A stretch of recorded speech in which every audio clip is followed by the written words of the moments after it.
Good evening. This is Paul Brickhill speaking. Now they were given a number, Guy Gibson's men felt that the new squadron had really been born, and all of them cheerfully assisted in the christening ceremony. 617 Squadron. It was a lusty infant, but it wouldn't come of age until it had achieved its purpose, and none of them knew what that purpose was. Gibson hoped he would learn something of it when he was ordered to report to Weybridge Railway Station, where he would be met by a certain man.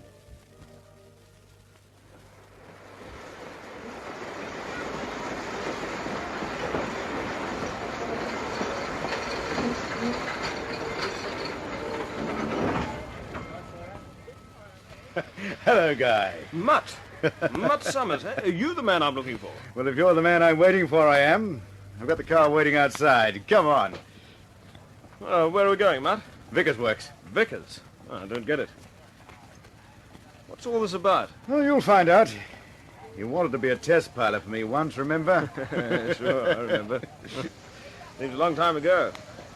And what's this, a test job? Oh, sort of. It's not for me, but it is a test job. Well, who's it for, then? For a man named Wallace. Barnes Wallace.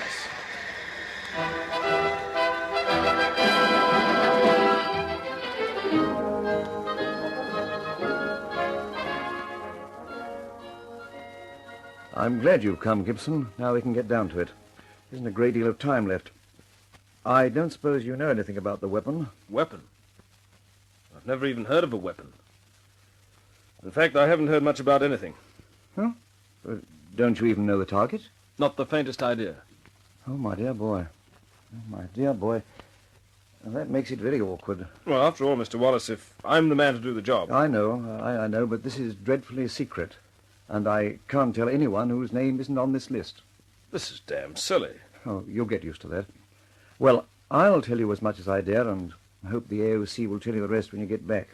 It's nice to have someone tell me something. You'd better sit in on this too, Mutt. All right, Mr. Wallace. Well, now. There are certain objects in enemy territory which are quite big and vital to the German war effort. They're so big that ordinary bombs won't hurt them. But I got the idea for a special type of bomb which, if dropped at a certain point on the target, would destroy it by transmitted shock waves. Transmitted shock waves, I don't get that. You've seen it working in the pubs, Guy. A dozen times over. The Shuff Halfpenny board. Remember how you get 2 or 3 pennies lying touching each other, and you flick another one in behind them? The shock waves go right through them, but they all stay where they are, except the front one, which goes skidding off. Well, that's the shock wave. Oh, now I get it. I thought you would. Before you go, I'm going to show you some films which show how a bomb aimed and dropped over water can be brought to land at the base of a structure. You'll have to drop my special bomb in the same way on the German target. Will we be operating over water? Yes, over water. At night, or in the early morning when it's very flat. Now, tell me, Mr. Gibson, can you fly to these limits? 240 miles an hour, at 60 feet, and still bomb accurately. Well, it's terribly hard to judge your height over water, particularly smooth water. How much margin of error is allowed? None. That's the catch. You must fly at 60 feet. No more, no less. Otherwise, your aiming won't be accurate. Well, there's probably a way of doing it. We'll just have to find it, that's all. You'll have to find it very quickly, Gibson, because if you fail the first time, you won't get a second chance.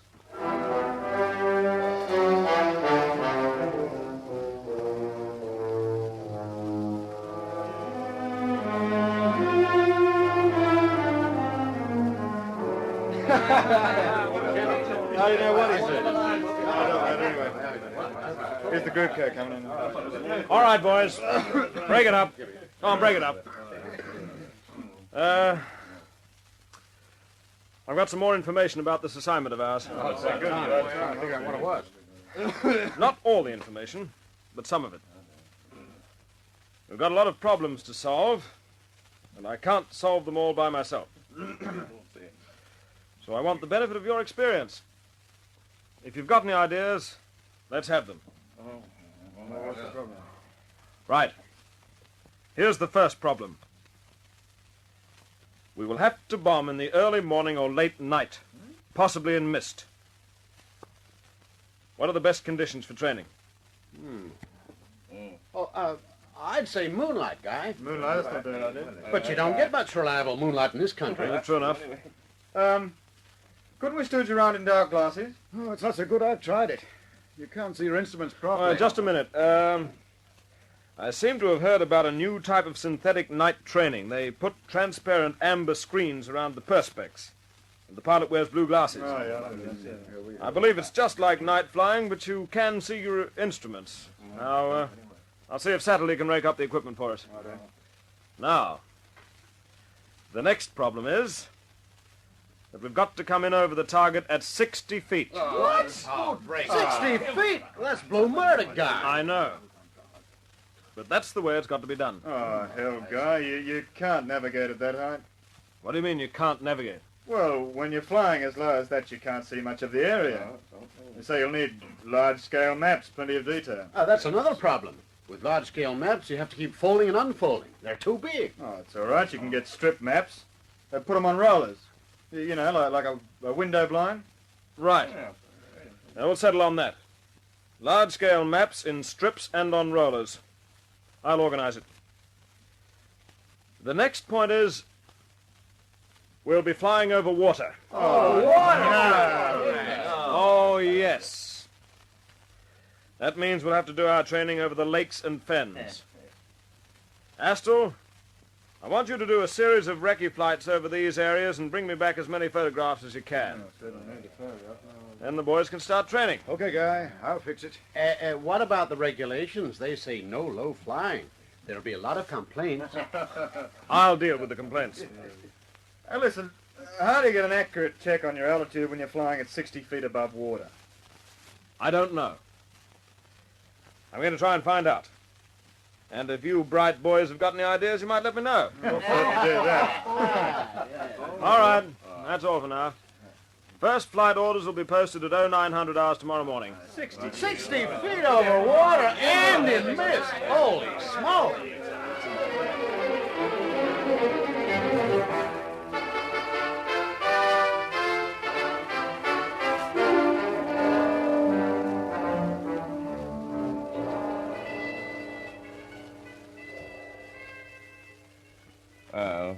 See you, Gibson.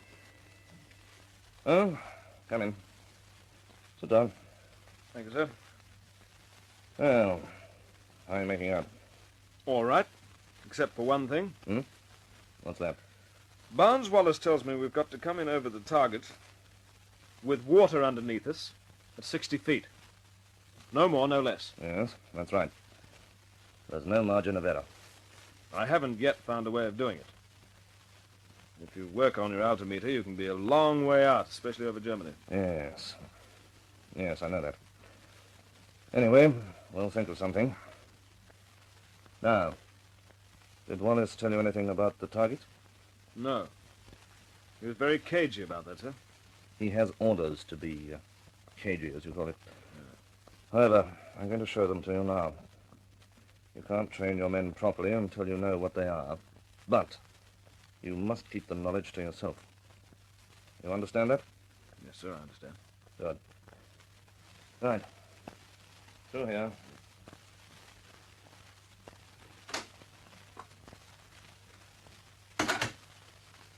Well, there they are, Gibson. Take a good look at them. Dams. Dams. That's right. 3 of the most important dams in Germany. The Murner, the Edo, and the Sorpe. Between them, they keep the whole of the Ruhr industries going. These are scale models showing the dams themselves and the surrounding countryside. What a mess they'll make. If you can breach them. Yes, if we can reach them. All right, Gibson. Now you know the score. Go and see Barnes Wallace again, then come back and report to me.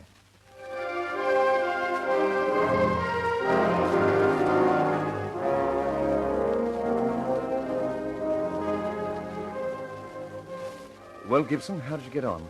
Cochrane gave me the full gen. It's quite a job. Can you do it, do you think? In daylight, we stand a fair chance. At night, I doubt it very much. So far, we've discovered no way of flying accurately at 60 feet. Oh, we'll find some way. By the way, the code word for this operation is downward. Downward. Now remember it. Now, to take my first explanations a little further, the bombs will be aimed so that they strike through the water at the base of the retaining wall. I calculated that the first bomb should at least crack the wall, and then more bombs in the same place should make it topple over. The best times, of course, are when the dams are full. That'll be in May. You'll need moonlight. There's a full moon from the 13th to 19th of May. About 6 weeks. It's not very long to train for an operation like this. I know that, but that's all the time you've got. And you've got to be accurate. If you aim too far back, you won't breach the wall. If you overshoot, you'll hit the parapet. Will that hurt the dam? Not at all. But it'll hurt you. Your aircraft will be just 60 feet over the exploding bomb. Yes. Yes, I see what you mean. But it still boils back to the problem of flying dead level at 60 feet.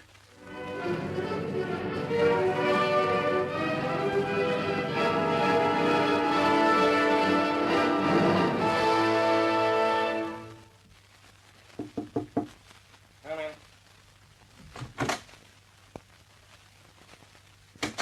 I'm sorry to be late, sir. I missed the connection from Weybridge. Had to get a special car. Did you see Wallace? Yes. He's given me more gen. He's as concerned as I am over the altitude problem. You see, it affects our training as well. And I think we've got the answer, Gibson. I'm sure we have. What is it, sir? Here it is. I've had the backroom boys at the Air Ministry working on it. Now look. You put a spotlight under the nose of the aircraft and another under the belly. You angle them downwards and inwards so that they cross at 60 feet. When you come in over the water, you dive until the point of convergence hits the water, and there you are. As simple as that. I'll tell you something, Gibson. Do you know where the boffins got the idea? I couldn't imagine. One of them went to see a striptease show, and they threw 2 spotlights on the girl, one from either side of the stage. I never saw much merit in that sort of entertainment, but I do now. Yeah, so do I. Now we can go ahead without any hitches. I hope.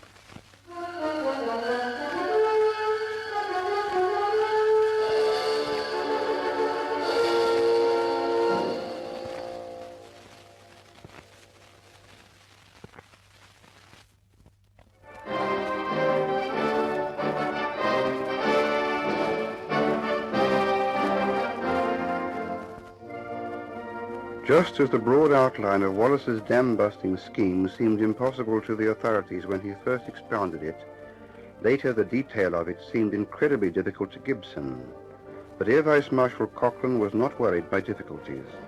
He and Wallace believed that all problems concerning this plan could be overcome, and it was the task of 617 Squadron to overcome them.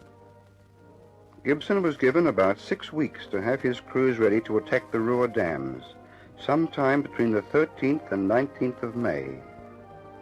He broached the subject of training with the Australian pilot, Mickey Martin. Listen, Mickey. There's only 6 weeks to deadline. Oh, blazes, Guy, we've got a hell of a long way to go yet. Not quite so far now that we know how to gauge our height correctly. How are the boys going on low flying? Pretty good, Guy. A couple of the crews came in last night with branches and leaves on their radiators. That should be low enough for anybody. Have you had them out over the sea yet? Yeah, the first flights went out over the Dogger Bank today.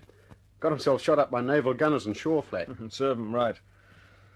We'll give them a taste of what they can expect over where we're going.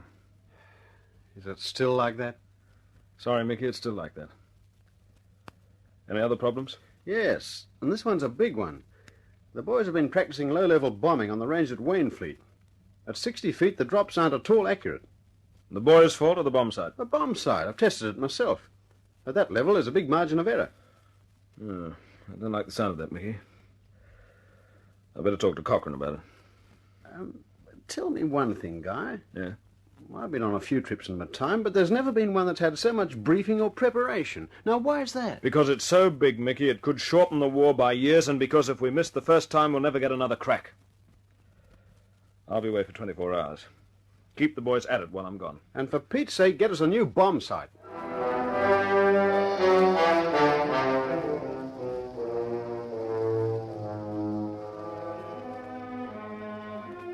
You seem to be having your share of trouble, Gibson. Yes, sir. Now it's the bomb sight. At 60 feet, it isn't accurate enough. You're sure it's the bomb sight and not the bomb aimers? Yes, sir. All right. This is another job for the backroom boys. Excuse me. Get me the Ministry of Aircraft Production, Wing Commander Dan. Thank you. Now, Gibson, while we're waiting for this, there's something else. Wallace has just finished the 2 prototypes of the new bomb. They're going to be tested tomorrow at Herne Bay. I want you to go down and watch them. Take your bombing leader with you. Very good, sir. What time are we supposed to... Cochrane here.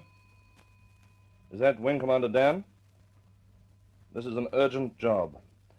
How soon can you get down to see me? Tomorrow morning? Fine. Yes. Yes, we're having trouble with low-level sighting on a specified target. I've got models here. I'd like you to see them. They may help you. Good man. I'll expect you. Dan's a good man, Gibson. He'll dream up something for you. Very good, sir. Now, what time am I due at Herne Bay tomorrow? 10:30. Take a car straight out to the beach. Wallace will be waiting for you. Oh, you'll need a pass. The security boys will have the area cordoned off. Hang on a minute, and I'll have one made out for you and your bombing leader.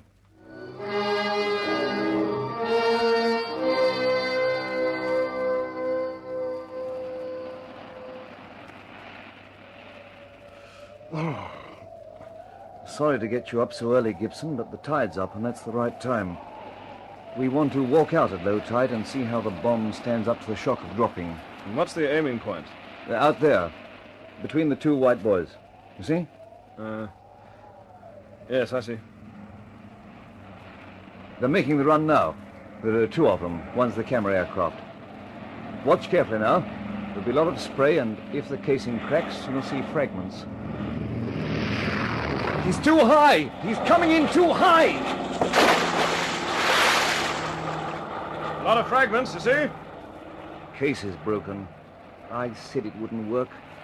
Bomb's too big and heavy, and the case is too light. It shatters as soon as it hits the water. He still came in too high. He was over 100 feet. I know. Well, we've got another bomb in the hangar. We'll try it again this afternoon. Here, just hang on to my coat, will you? What are you going to do, sir? I'm going to wade out and see if I can pick up some of the fragments. They might tell us something. It's going to be a cold swim. Needs must when the devil drives.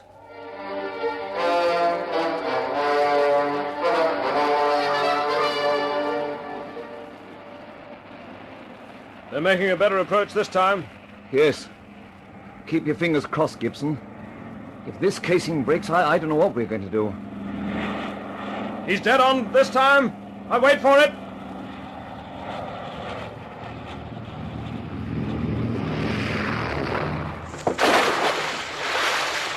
It held! The casing held! Thank God for that.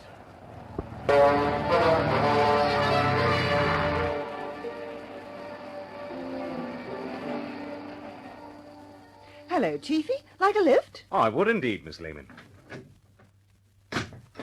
Where to, Chiefy? Admin offices, Wing Commander Gibson. Quite an honour, Chiefy, to be driving special ops personnel. What do you know about special ops, Margot? Oh, nothing much. Except the boys are doing a lot of low flying, and they're all specially picked men. I've never seen anybody fly the lengths as low as they do.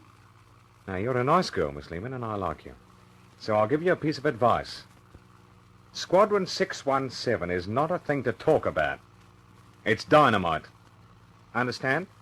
Yes, of course I understand. And I'll tell you another thing. That's why I'm going to see Wing Commander Gibson now. Some silly fool wrote a letter to his girl. And is he going to catch trouble? Oh, I see. I see.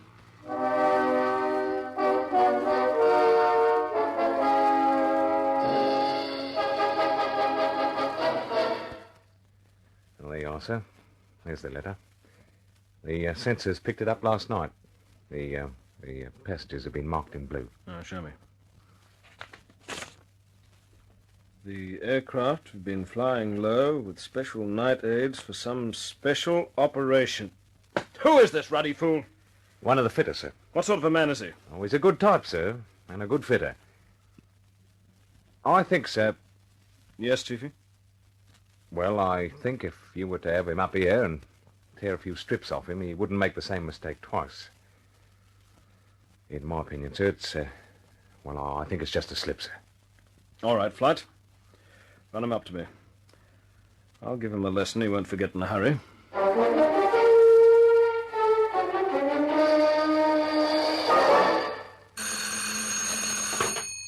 Gibson here. Oh, this is security here, sir. Yes? As you know, sir, we're tapping all telephone calls. Yes, I know that. A call was made last night to a girl in London. One of my personnel? Yes, that's right, sir. Aircrew. Well, don't mention his name on the phone. Send it around to me in an envelope. What did he say? Sorry I won't be down tomorrow night. I'm flying on special training. Is that all? Yes, that's all, sir. Right. I'll deal with it as soon as you send me his name. Thanks for calling. Oh, the fools. The blind, boneheaded fools. Why can't they keep their silly trap shut? Gibson here. Give me the adjutant. Hello. Look, all air crews of 617 Squadron to assemble in the mess at 0300. Yes. Yes, all air crews.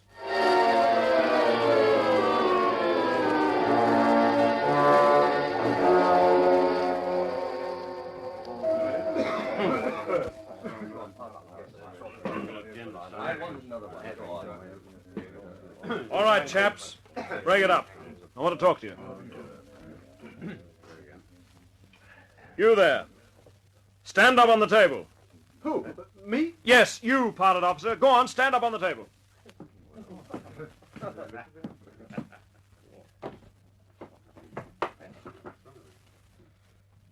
You see this fellow?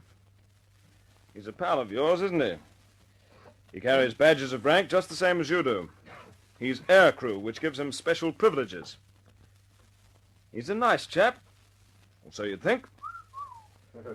He's got a girlfriend in London.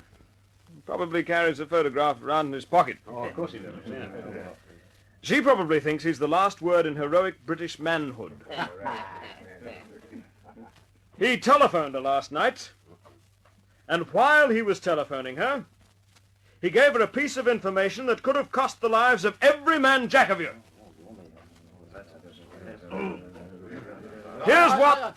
Here's what this man said. And for the information of the rest of you, every phone out of this station is tapped by security men. This is what this clot said to his girl. Sorry, I won't be down tomorrow night. I'm flying on special training. Harmless, isn't it? I'll show you how harmless it is. The girlfriend babbles in a bar or where she works about a hero who's doing special training. An enemy agent hears it, he traces it to this station. And the night we go out on our mission, there's flak and fighters and a balloon barrage and everything else in the box of tricks lined up waiting for us. Now look at him. Look at the fool. Hundreds of men's lives in danger because one idiot can't keep his trap shut.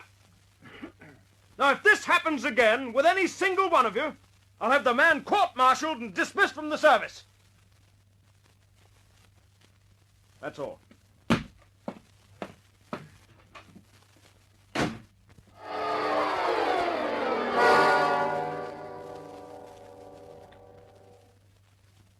Well, sit down, Gibson. You know what today is? April the 29th. That's right.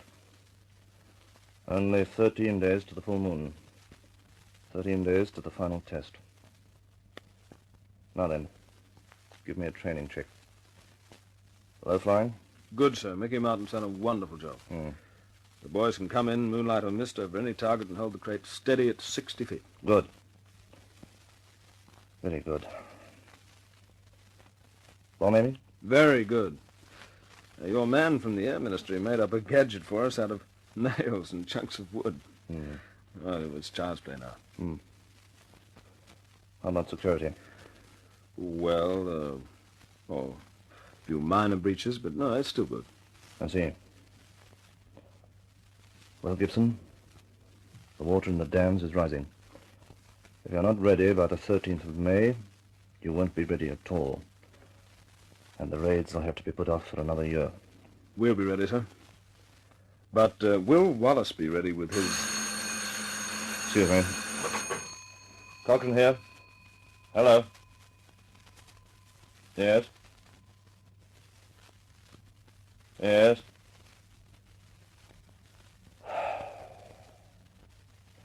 I see. Thank you very much. That was Wallace on the line. Final tests on the bomb have been completed. And it works, Gibson. It works.